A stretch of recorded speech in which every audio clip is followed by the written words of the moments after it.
يعطيكي العافية، ممكن أسألك سؤال؟ تفضلي. أنا عم دور على الأنسة جوري، وين ساكنة؟ رح نادي لك ياها. دوري دوري يا عصفورة، دوري دوري يا عصفورة. يلا يلا يلا امشي نلعب. يلا هلا دور مين؟ يلا قوم انت، صار دورك. اختي جوري، اختي جوري، شوفي الضيوف عم يسألوا عنك. ضيوف مين هدول؟ عم يقولوا انهم بيشتغلوا صحفيين. تمام يلا جاي.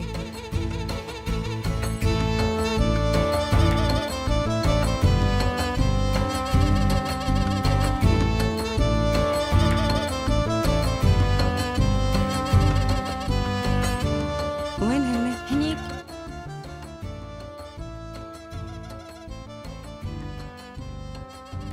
شو اسمك أنت؟ عائشة. قديش عمرك؟ 5 سنين.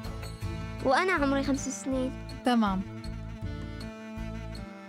أهلا وسهلا فيكم. أهلين فيك. أهلين فيكم. أكيد ما أجيتوا لهون زيارة. لازم تعرفوا إنه أنا ما عندي شي لألكن إياه، بس أهلا وسهلا فيكم على كل حال. تمام، كاسة شاي بس. تفضلوا. فيك تستنانا شوي؟ تكرمي خانم. خذونا معكم، خذونا معكم.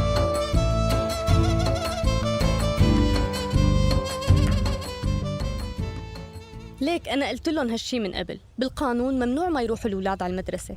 يعني مثل ما أنا فهمتكم، أنت سمعت المدعي يلي عم يحكوه قانوني 100%. الشرطة يلي بالضيعة مهمتهم يحافظوا على أمنها، ما جايين ليخربوها، ومن جهة كمان ما لازم نبعث الأولاد للمدرسة قبل ما الشرطة تترك الضيعة، لهيك خلينا نتركها للوقت. أنت لازم تتولى الموضوع. يا أنسة، هدول الجماعة نفسيتهم صعبة. بصراحة رأيي ما بيختلف عن رأيك. يا إبراهيم، أنت سمعت المدعي، نحن لازم نسمع كلمة القانون. إذا تعاونتوا معنا وكنتوا إيد واحدة وما عنتوا، رح تهزموا كل يلي بيريدوا لكم الشر. ومثل ما قال المدعي كمان، ما في دليل بدين زياد لحد هاي اللحظة.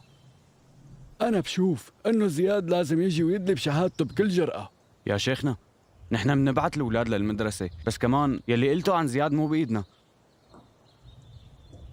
شو صار معكم؟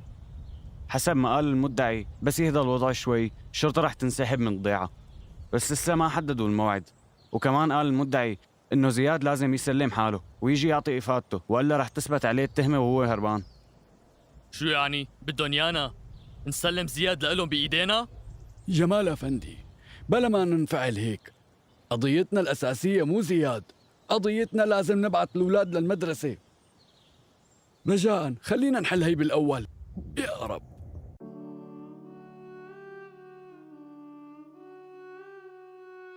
اسمعني منيح شيخي، الجهود والمحاولات الكبيرة يلي بذلناها لهاللحظة مشان يرجع الأمن للضيعة ما في حدا ينكره، بس أنا مو ملاقية هالشي كافي. يلي بيهم هلأ هو شو لسه منقدر نعمل. المدعي كان معه حق بيلي عم يقوله تماماً. قد ما قلنا إنه في أمان بالضيعة وإنه كل شي منيح، أقل مشكلة بتصير حتى لو بسيطة رح تضر الكل. أول شي مبدئياً زياد لازم يسلم حاله ويدلي بشهادته، بس للصراحة أنا ما بعرف زياد مثل ما أنتو بتعرفوا، بس مع هيك بدي إنه زياد يعيش.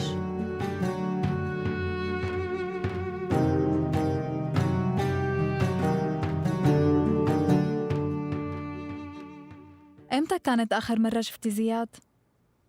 زياد ما بيغيب عن عقلي ولا من قلبي. إذا كنتي عن جد بدك تعرفي رح قلك. زياد بكل مكان وبكل زمان، أنتي بس لازم تدوري عليه منيح. أنت من وين بتعرفي؟ أول مرة شفت زياد كنا راكبين بالقطار، بس العلاقة بين عيلتي وعيلته قديمة كتير قبل ما نلتقي. تقريباً حسب ما بذكر كان عمري 9 أو 10 سنين لما صارت قصة أماني وسيرتها ملت الضيعة. وبعد هالشي، بعد رحلة القطار، عرفت إنه زياد له قصته هو كمان. حسب ما فهمت منك، قصتك مع زياد اللي عم يحاول لهلا إنه ينسى حبك كتبت له عمر وحياة جديدة. بس أنا عم فكر أنتو ضيعتكن بعيدة عن دريجان، شلون صاروا حبيتي إله؟ هلأ أنتي غلطتي شوي. زياد قريب مني حتى لما بيكون بعيد شوي، لأنه هو بكل مكان، هو مع الكل. اعملي جولة على كل الضياع، في رسمات إله، في صور، وحتى مقالات عنه بكل مكان. نحن منحب بعض فوق الوصف، بس هن ما تركونا. هدول اللي ما تركوه يتهنى لازم يعرفوا إنه شجاعة زياد وبطولته وتمسكه بحبنا، حبه لجوري الكبير اللي ما رح ينتهي هيك. واضح إنك بتحبي زياد كتير، وهالشي ممكن ما يخليك تشوفي الحقيقة الواضحة. يعني أنت مقتنعة إنه زياد بريء وما له ذنب؟ بس زياد هو اللي قوص على شكور، وأنا شهدت على هالشي بعيني. لكن شو بدك؟ المفروض إنه زياد يأهل ويسهل بشكور يلي قتل أهله؟ انت فيكي تقنعي زياد انه يسلم حاله، صح هالشي؟ زياد بعمره ما هرب من العدالة اللي أقنعه أنا، هو مانو هربان. هلأ فكري فيها، بدك من جوري تقنع زياد إنه يجي ويسلم حاله؟ شو رح يكون رأيه فيني؟ رح يقول إنه جوري تخلت عنه. نحن سمعنا عن هيك قصص كتير سمعنا. لما الحب الحقيقي بينزرع جوا بقلبنا منصير نحن ويلي منحبن واحد. أنا رح ضل واقفة معه، وطول ما هو واقف مع الحق رح ضل واقفة معه، لحتى يخلصنا من شكور ويخلصنا من أمثاله ويخفيهم. رح ضل واقفة معه، وبهالطريقة هي أنا متأكدة حب جوري وزياد رح يعيش للأبد. وغير هيك كمان أنا ما فيني أقول له يلا زياد خلينا نروح من هون. لا، زياد لازم يضل هون. زياد لازم يدافع عن الناس اللي بتحبه.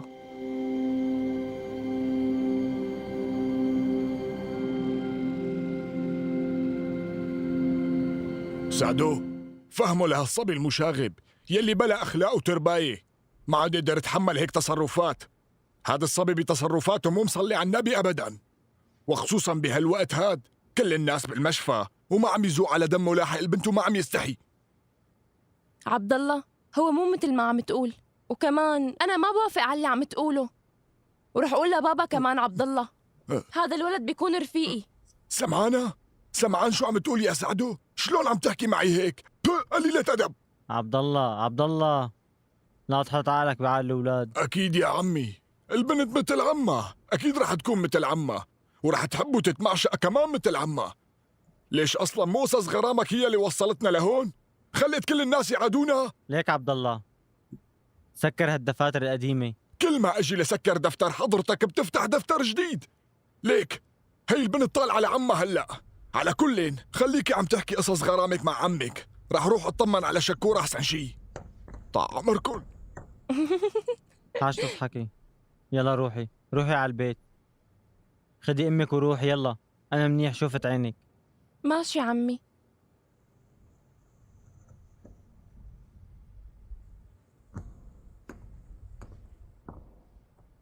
استغفر الله.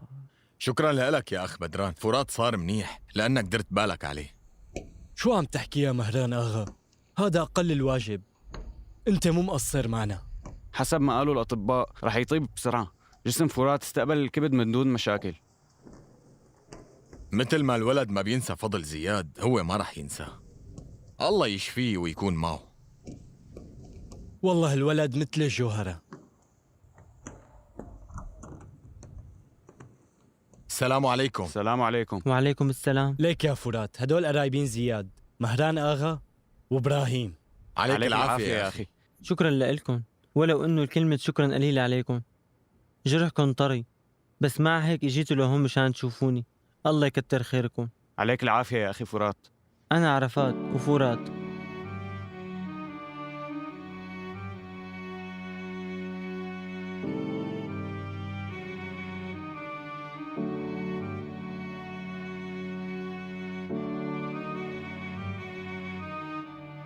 مرحبا، كيفكن يا أولاد؟ يلا امشوا قدام، قرب مني. يلا حبيبي تعال امشوا معي. يا أنسة، هذا بيت زينب. رفيف خانم الأنسة الجديدة، بدها زينب تروح على المدرسة. أهلين يا أنسة. أهلين فيكي، أنا الأنسة الجديدة يسرا. تشرفنا. أنا عم استنى الأولاد بالمدرسة. الشغلة مو بإيدي يا أنسة، لو كنت بقدر ببعتها، صدقيني.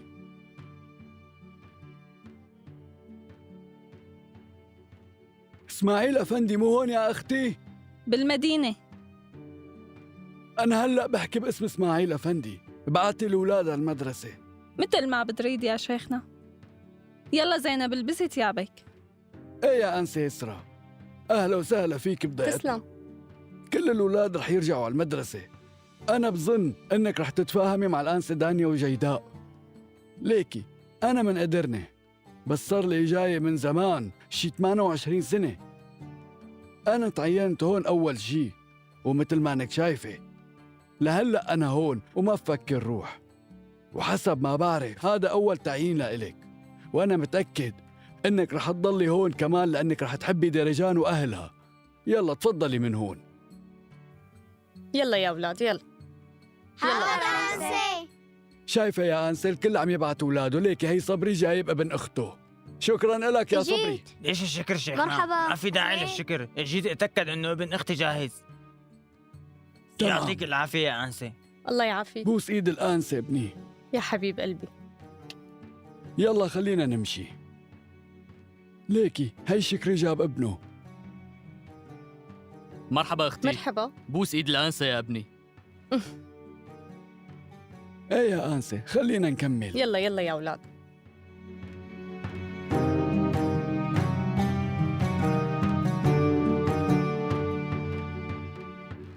نحن 3 أولاد وأبونا أستاذ، وبسبب مهنة أبي وشغله عرفت أنطوليا شبر شبر، بس التعرف على ملاطيا كان شي ما بنسى. يعني يا شيخي مع إني أنا من ترابزون، بس مع هيك أنا ما بعرف ترابزون قد ما بعرف أنطوليا، تخيل هالشي. بس ترابزون بتضل حلوة كتير، يعني مثل هون تقريبا.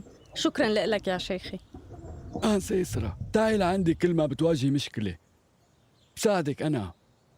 واجبنا نربي الأجيال، وإذا كنا إيد واحدة هالشي رح يكون في مصلحة لأولادنا ولكل الناس وللإنسانية بكل مكان. لما أجيت لهون حسيت إني تذكرت أوجاع الماضي يلي مريت فيها أول تعييني. أنا لما شفت دلال قالت لي بصراحة إنه وشي نحس على هالضيعة، حسيت وقتها بالذنب. بس بتعرفي إنه أنت فتحتي باب الحج علي يلي كنت ناطره. يلا موفقة بتدريسك. شكراً يا شيخي. يلا يا أولاد.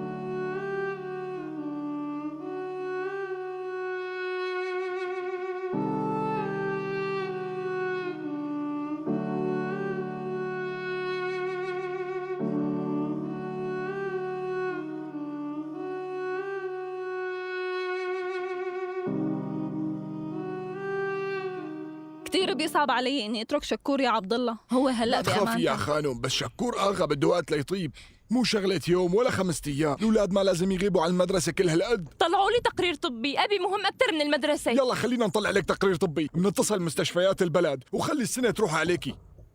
نور، عبد الله معه حق هالمرة، فكري بمصلحتك شوي يا بنت، أبوكي منيح. ما في اترك أبي لحاله. ما راح يكون لحاله، الأستاذ محمود موجود وأنا كمان راح ضل إجي لعنده. أساساً هن راح يطلعوه بعد كم يوم. بس أنا ما رح يرتاح بالي طول ما هديك المحامية عم تجي على المشفى. أنا مأمنة فيك يا عبد الله. ولا يهمك يا خانم، شكور بقلبي وعيوني. ولا تاكلي هم مشان المحامي يا ريحان، أنا رح لبسها روب السلامة بإيدي هدول. أصلاً بدهم يبعتوها على مشفى تانية الليلة. يلا يلا امشوا مشان لما يطلع شكور آخر من المشفى يلاقيكم بالبيت. يلا تعي خلصيني. يلا يا بنتي امشي. أنا بالأصل من أورفا يا إبراهيم، ولا مرة شفت أبي. شفت أمي بس شو الفايدة؟ كان عمري 10 سنين لما دفنوها، وساعتها صرت يتيم. صار عندك عيلة كبيرة يا فرات، بعد ما تتخرج ويطلعوك من المشفى عشيرة ديرجان رح تستقبلك، مو بس أم ولا أب واحد. ما بعرف شو بدي أقول عن قدري، ما بعرف أشكره ولا أشتكي منه. لحتى قدرت أنفذ بحياتي كان لازم غيري يعاني وتطلع فيه. لكن شو بده يقول زياد؟ خسر أخته وابن أخته. لما الواحد يشوف مصيبة غيره بتهون عليه مصيبته، هيك هي الحياة. بس زياد إنسان قوي كتير، لا تخاف عليه مثل الحديد. رح شوفه بعد ما أطلع من هون. مو كيف ما رح تشوفه؟ أنت تعال الضيعة وأكيد رح تشوف عمك زياد. شو بشو صافن؟ عمي زياد، عمي، ما أحلى هالكلمتين، عمي زياد.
وين كنت؟ هلا لا قدرت اجي.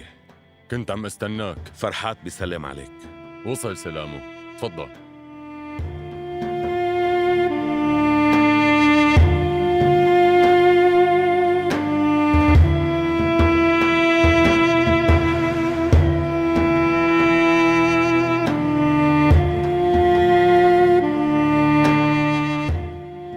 تفضل فوت انت.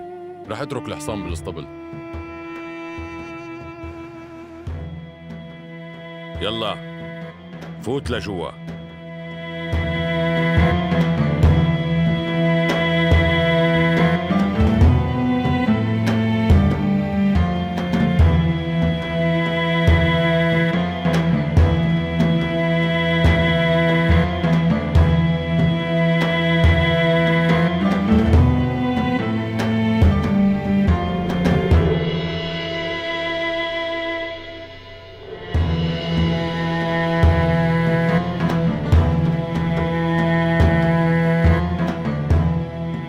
حطيت له اكل. مبين مركته كتير. ما تغيرت بنوب.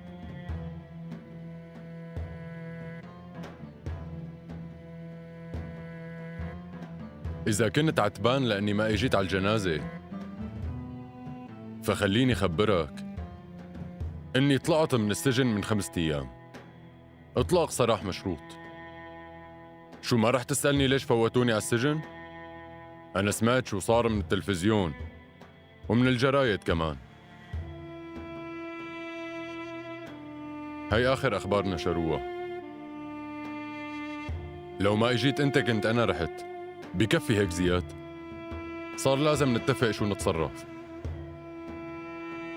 حسب ما فهمت من الأخبار والحكي، أول شي قضايا البرلمان لازم نخلص منها على الآخر.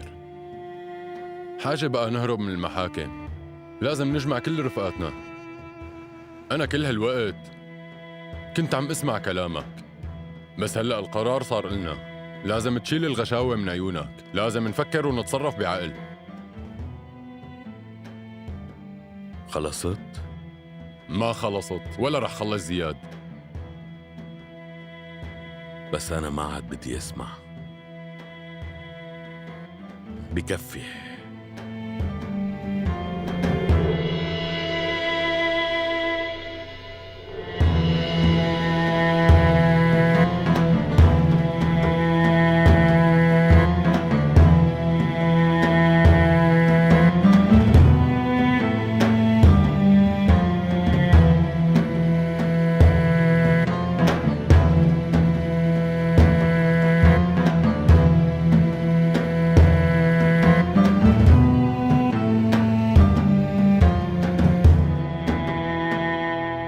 السلام عليكم. وعليكم السلام. اجيت من شان شوف فرزات. تمام، تفضل على المكتب.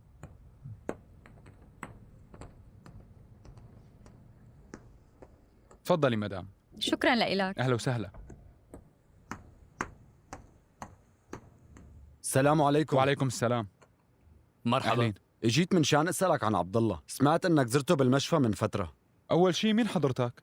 انا طلعت، وانا بكون ابنه لعبد الله. أنت عم تمزح معي شي؟ على حسب علمي مستحيل إنه يكون عبد الله متزوج، وتاني شي ما بظن إنه في مرة بتقبل فيه، لهيك مين أنت؟ هاي صورته لعبد الله، شوفها.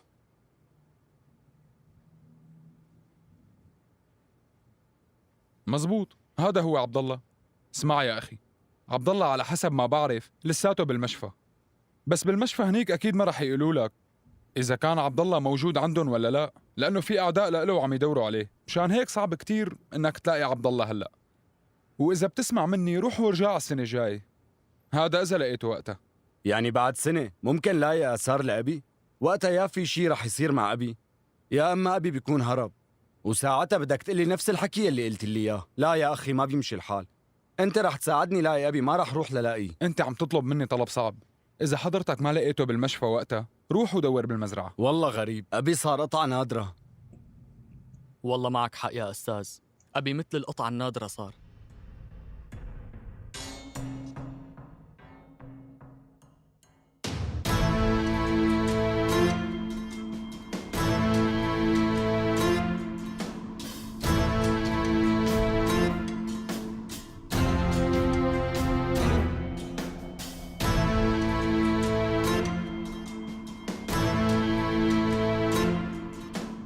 اللي لا شوف يا عبد الله، شو اللي مخبيه؟ عملوا له عملية زراعة كبد بالمشفى. هزير مين هو اللي كان صاحب الكبد؟ عرفات. عرفات؟ ايه عرفات. الكبد أخذوها من ابن أخت زياد عرفات. يعني زياد كان بيعرف المريض اللي تبرعوا له؟ لا ما بيعرفوا. المريض كان يتيم وربي بالميتم. هيك لكان لما انهينا حياة بني آدم عطينا الحياة لواحد تاني. ايه أصلاً أنا ما كان بدي نقوس على النسوان أو الأولاد، هالشي زعلني. كانت رصاصة طايشة. هدفي كان زياد، بس من حظه نفد مني. معك حق يا محمود آغا. ليك أنا بالنسبة لإلي ممكن الواحد يتوقع أي شي بشع مني. ما عرفت بحياتي كلها حدا ما في أخلاق قدي أنا، ولا بعرف شو يعني الأخلاق. بس مع هيك زعلت على الولد والمرأة اللي أنقذت حياتي مرتين وخلصتني من زياد. يلي صار، بس هي الغلطة لا تغتفر يا عبد الله. المهم احكي يلي عندك عبد الله. هلأ خود نفس واسمعني منيح يا محمود. زياد اللي وافق على عملية الزرع، مع أنه الشرطة عم يدوروا على زياد بكل مكان. زياد حمل حاله وفات على المشفى، وبكل بساطة وافق على عملية زرع كبد عرفات. وصال يلي بدك تقوله وخلصني. شو الخطة اللي عم تفكر فيها؟ احكي دغري عبد الله. اسمع يا محمود، أنا بعرفه لزياد. زياد رح يجي يزور المشفى، وهو أكيد رح يزور هذا الشاب اليتيم يلي تبرعوا له بكبد عرفات. أنا واثق من هالشي. وبرأيي الشرطة لازم تدور عليه بهي النواحي، مو بمكان بعيد أبداً. يمكن هلأ يكون واقف بشي مكان عم يتجسس علينا نحن وقاعدين عم نطحنك.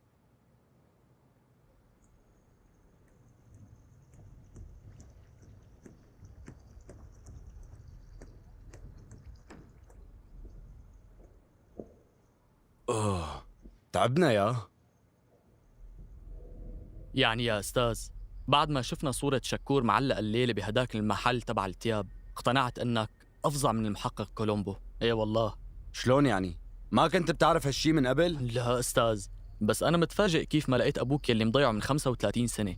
ليك لا تسلبها، ما بيمشي هالكلام. إذا طقت براسي ببعتك لآخر الدنيا. شو عم تحكي يا أستاذ؟ أنا معك بكل شي للموت. معناتها لا تكتر حكي. راح نروح ندور عليه بالمشفى بكرة. اسمع يا فهمي، نحن دورنا على أبي ولقينا عنوانه، بس المشكلة كل مرة بيطلع عنوان غلط. يمكن يكون السبب إنه حاسس علينا وعم يحاول يتهرب منا. شو يلي بدك تقوله؟ مثل ما بتعرف هو ترك أمك من سنين طويلة، بيكون مفكر إنه بدك تقتله. أنت حكيت كتير، خلينا نروح ننام هلأ.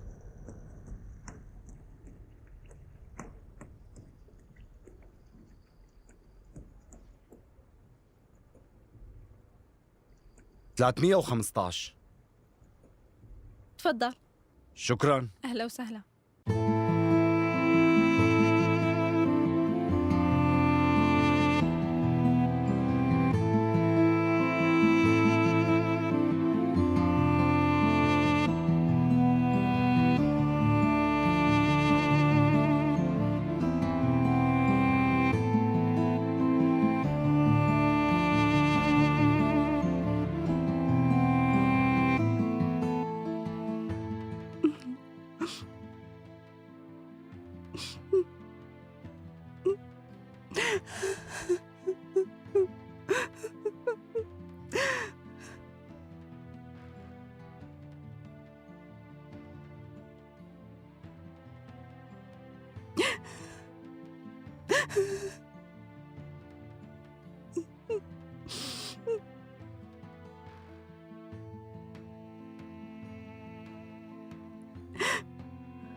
زياد،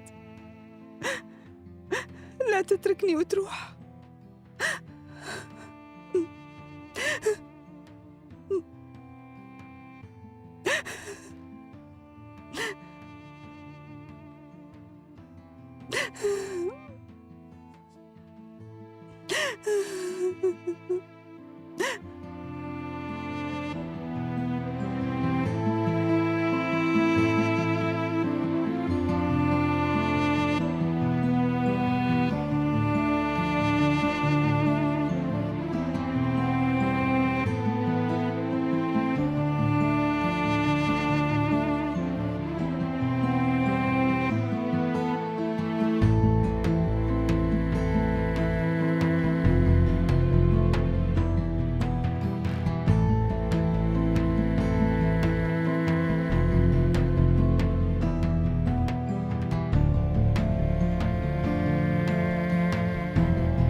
ما عاد في شيء فرات يخاف منه بنوب. رح يطيب ويستعيد صحته، وكوتشر رح يخرجوه الأسبوع الجاي. خلينا نتركن هلأ مهران آغا. اختفاء يوسف مو مريحني كمان. اللي إذا كنت بتعرف شيء، ولا أقول لك أنا يلي رح أحكي لك شيء. يوسف ما سبق اختفى هيك من قبل، وأنا مشغول بالي مثلك. هلا إذا الشغلة مرتبطة بشكور فليش؟ معقول تكون مؤامرة؟ مشان يخلوني بعيد عن زياد؟ هالشي كتير وارد، ونحن فينا نتأكد منه. كيف؟ هاي بدها كيف؟ خلينا نوصل لهنيك ومنحكي.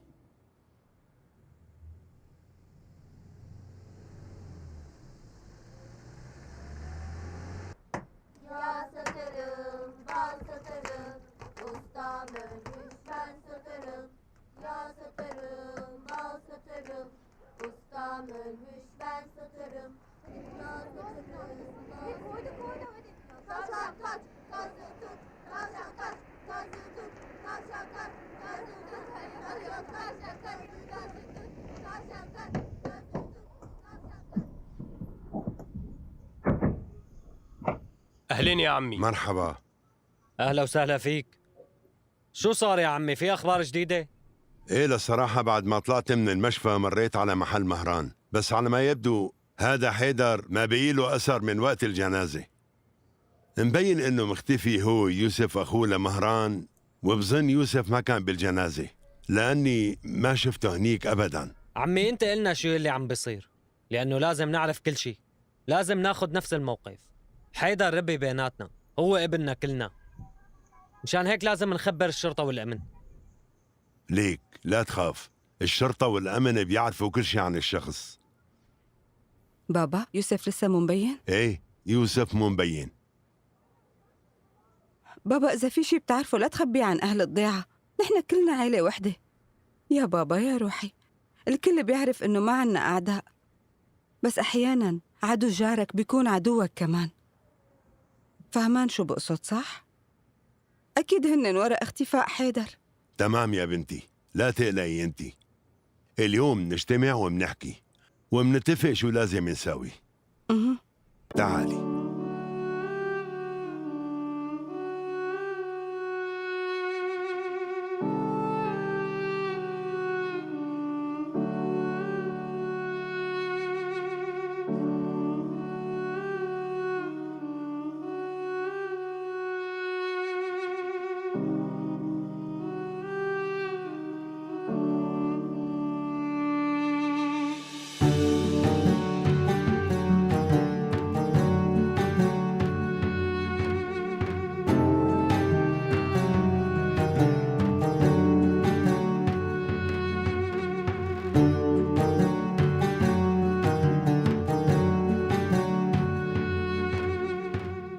لسه مو مبين إذا كنت رح شوف بعيوني ولا لا. أنت شو حاطط ببالك اللي؟ هلا أهم شيء إني شوف. رح تشوف بعيونك. التقارير الطبية بتشير لهالشي. أنا هلا عم بجمع معلومات عن تحركات زياد. تصرف على أساسها تماما، لأني رح أبلش بتحركاتي. بشو ناوي تبلش؟ عنا 2 من قرايبين زياد، هن من قرايبين جبرائيل جدجوري. حيدر هو شاب يتيم اعتنى فيه جبرائيل، ويوسف هو أخوه لمهران شخصيا. ولأنه هدول 2 بين ايدينا، ايدين زياد رح تكون مربطة تماما لحتى يقدر يطلعهم. لسه ما فهمت، وضح لي شو الفايدة من يلي عم تعمله؟ يعني اختفاء يوسف وحيدر شو رح يغير من مجرى الأحداث بالنسبة لنا؟ مشكلتك تفكيرك ضيق يا شكور. القهوة مع الحليب جاهزة. الموضوع انه نحن بدون ما يكون عنا حدا من قرايبين زياد، هو ما تردد لحظة وحاول انه يختالك. الموت وقتل الانسان برصاصة ما بيخوفوا الرجال. فهمت عليك هلا، بس زياد لازم يعرف انه هدول 2 هنن بين ايدينا، وإلا ما بنستفاد شيء. زياد رح يعرف لحاله، لا تخاف عليه. سمعت انه رح يطلعوه بكره الصبح. معافى. شكرا.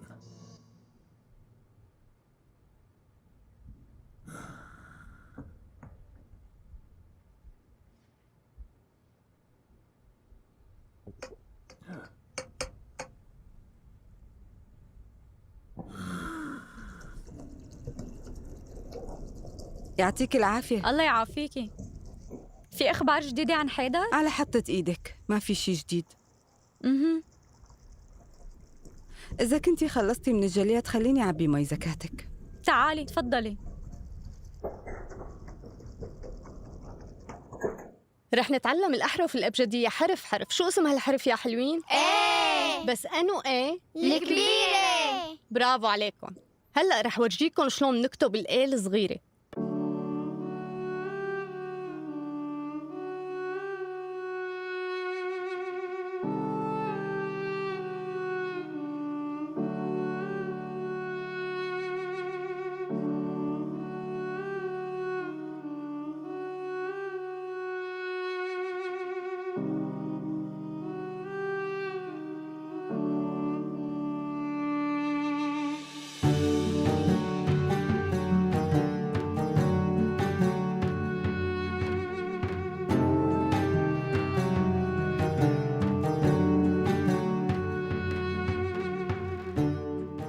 ألو.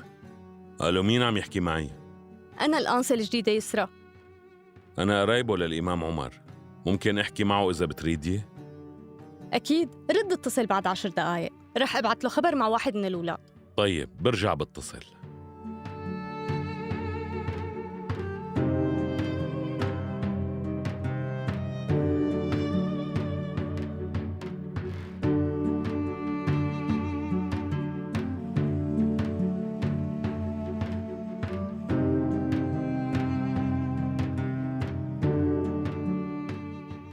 شيخي،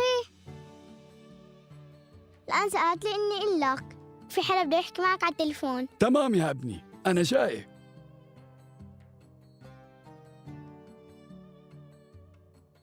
شو هالحرف؟ بالكبيرة. برافو عليكم. هلأ خلينا نكتب الحرف الصغير.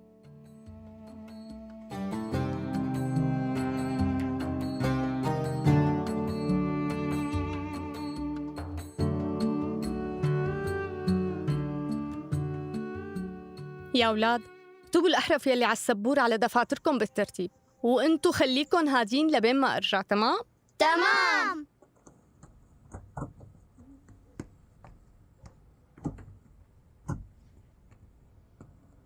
السلام عليكم.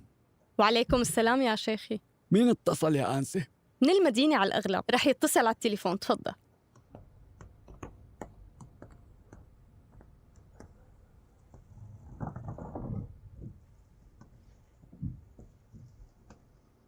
ايه يا أنسة، شو الأخبار؟ كل شي تمام، شكراً لاهتمامك. بس في طالب واحد غايب لأنه مرشح، رح روح زوره بوقت استراحة الغداء.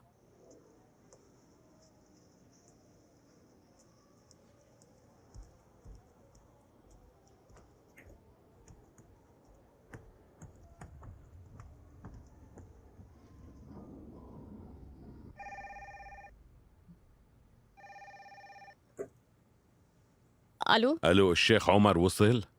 لحظة بس. ألو، أنا الشيخ عمر. ألو، مرحبا شيخنا، أنا زياد. لا تخلي الأنسة تعرف. تمام، عم اسمعك. شيخي، هلا حأعطيك عنوان بدي إياك تستفسر لي عنه. حصل. طيب، اسمعني منيح.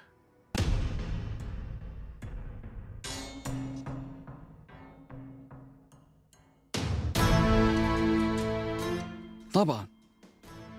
ماشي ماشي، تمام تمام تمام. ممنونك يا آنسة. عفواً يا شيخي، يلي كان على التليفون زياد مو؟ كيف عرفتي يا بنتي؟ حسيت بهالشي أول ما اتصل، لأنه عم يحكي بطريقة غريبة. ايه هذا هو، بخاطرك.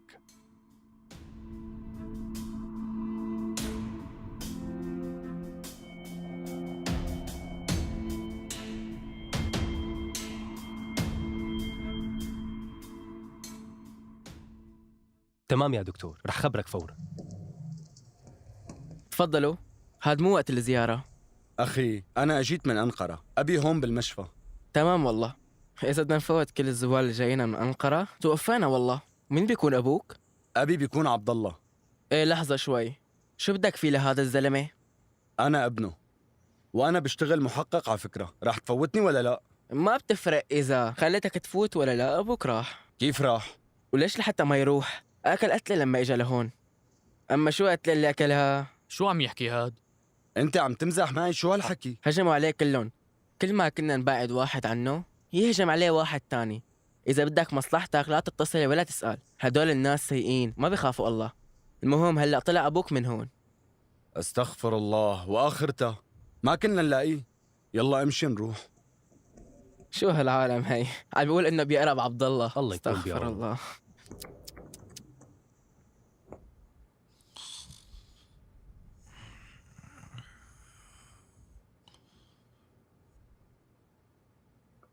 الله. آغا في عندي لك أخبار مهمة يا آغا. لحقتني لهون كمان؟ يعني ما فيني نام؟ انقلع خليني كمل غفوتي. آغا هي شغلة مهمة كتير صدقني.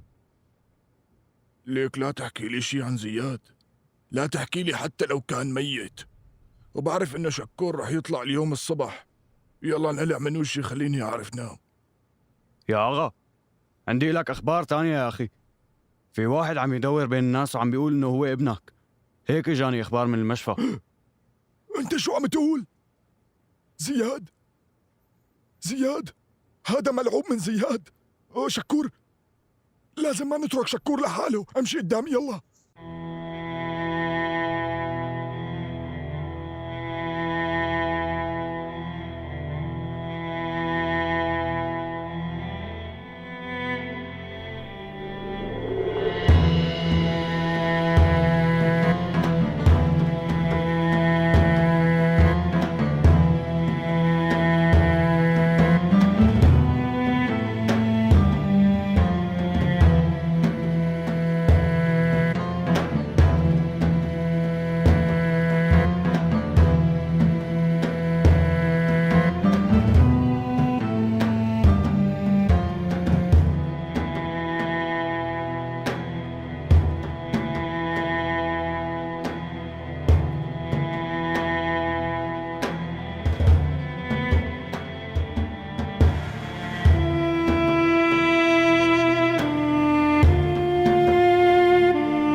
وين كنت يا زياد؟ تأخرت كتير لأجيت. مثل ما قلت لك من قبل، نحن أخذنا قرارنا، وطه مو موافق على كلامنا، بس عنده الحكمة يلي عندك ياها. أنا ما قلت إني مختلف معكم، بس إذا كان في حدا بده يروح على السجن، إذا كان في حدا بده يرتكب جريمة، فهو أنا مو هكلان هم مشكلة أخي يوسف هي بسيطة. يعني بظن إنه مثل ما أخذوه رح يرجعوه، وحتى لو ما رجعوه رح نرجعه نحن مثل ما قررنا. السبب اللي خلاهم ياخذوا يوسف هو إنه يجبرونا نتفق معهم، ونحن ما رح نرضى بهذا الاتفاق. اتفاق شو؟ انت بتعرفهم مثل ما انا بعرفهم. يعني بدنا نقعد على طاولة المفاوضات معهم هلأ؟ لا بما انه شكور طاب ورح يطلع من المشفى وانتخاباته قربت، خلينا نساعده بالانتخابات، نحرك العالم ونخليه يصير نائب. هيك منشغله. إذا كان رأيي ورأي البقية بيهمك، ما عجبني رأيك زياد ولا رأي طه. مهران اتفق مع يلي قوص شكور. الشغلة خلص محسومة. وبالنسبة ليوسف، العين بالعين. رح نخطف حدا من عيلة كاتير أوغلو. قلت لك أنا معك، بس أنا كمان بدي يكون إلي دور بالقصة. يعني سواء وافقت ولا ما وافقت، أنت هلأ برات هالقصة تماما يا زياد. لكن انتو اتخذتوا قراركم. بما انه انا هلأ صرت برا، روحوا سلم حالي. فهمت عليكم. إذا أنت سلمت حالك، على القليلة رح تعيش حياتك بالسجن، وبنفس الوقت بيضل زياد عايش.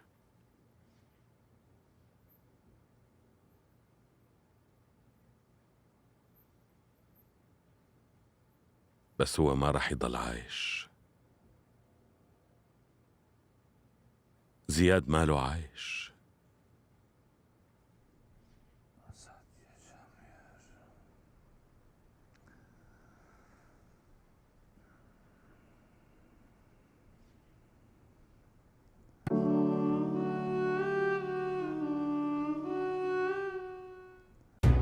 لمشاهدة المزيد من الحلقات لا تنسى الاشتراك بقناتنا وتفعيل زر الجرس.